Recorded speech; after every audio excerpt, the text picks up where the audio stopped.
This is Tim Bryce with my column titled, Where Does the GOP Go From Here? For Republicans, it's time to get to work. The next presidential election is just 4 short years away, and there is already plenty of things to be done before then. As Republicans, we were very lucky to have had President Trump as our candidate. His fire and energy on the campaign trail was like nothing we had ever seen. However, by 2024, we will have to find a new candidate, and whoever becomes the front runner will likely not have the same energy. In other words, it will require more work by the candidate's supporters than this year. The far left's agenda will undoubtedly raise its ugly head again in another attempt to turn the country to socialism and immoral behavior. The next question obviously becomes, what can we do about it? To win the next round, it will take more than just waving some flags, displaying signs, and calling people on the phone. Instead of a reactive mode of operation, which is typical of Republicans, how about a proactive approach instead?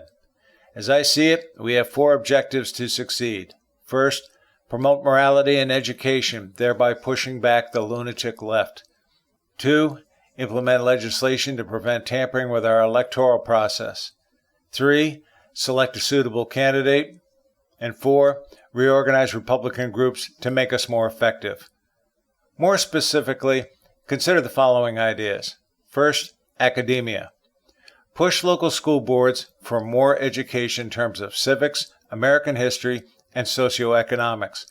For example, teaching the differences between capitalism and socialism. Florida Governor Ron DeSantis has started a program to teach the U.S. Constitution to high school students, but more is needed.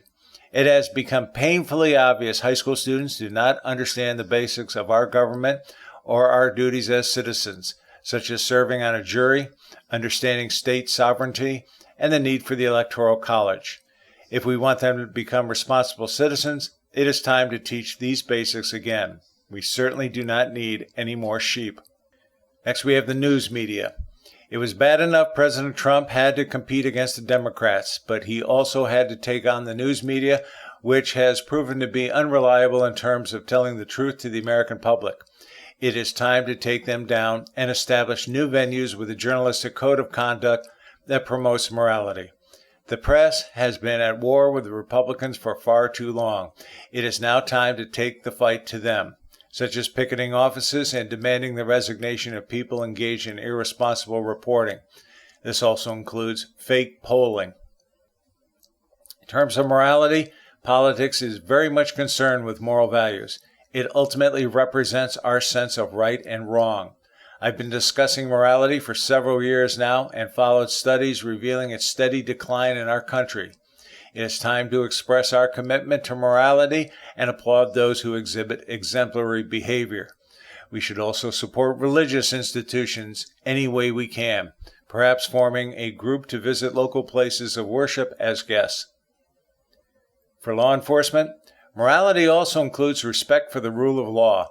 Following the summer of hate where cities were burned, stores looted, people harmed, and police departments defunded, it is time to fight back. There's a lot that can be done in this area, such as arranging tours for youth to law enforcement facilities, honoring local deputies and officials, a visit to the courts and prosecutor's office, and so on. All of this is educational for youth as well as adults. For the military, as with law enforcement, respect begins with education, such as visiting a military base or pertinent museum. For GOP clubs, organize more committees and staff them with qualified people. Something to stress, it is no longer sufficient to just be a member of a group. Now is the time to stress the concept of membership requires participation. It could be a large or small task, but the days of apathy are over. People must become proactive. We are dealing with a determined opponent who doesn't play fair and will change our world for the worse. If you want to sit on the sidelines, that's fine. But we need people who believe in the cause and will assume responsibility. Next, we have legislation. Obviously, it is time to push for a new approach to voting which prohibits fraud, as well as enacting stiffer penalties for fraud.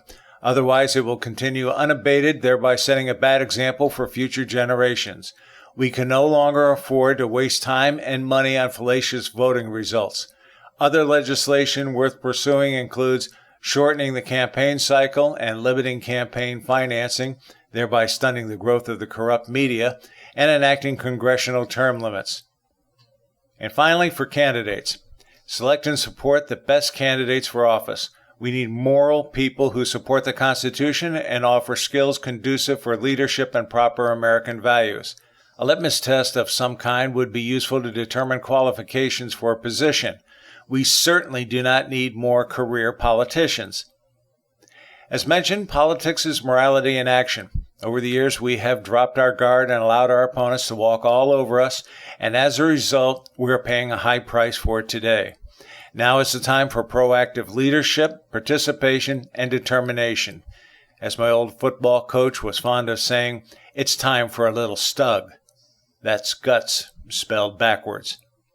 Next presidential election may be 4 years away, but we also must be cognizant of the midterm elections in 2022. That's just 2 years from now. Let's get started. Friends, keep the faith.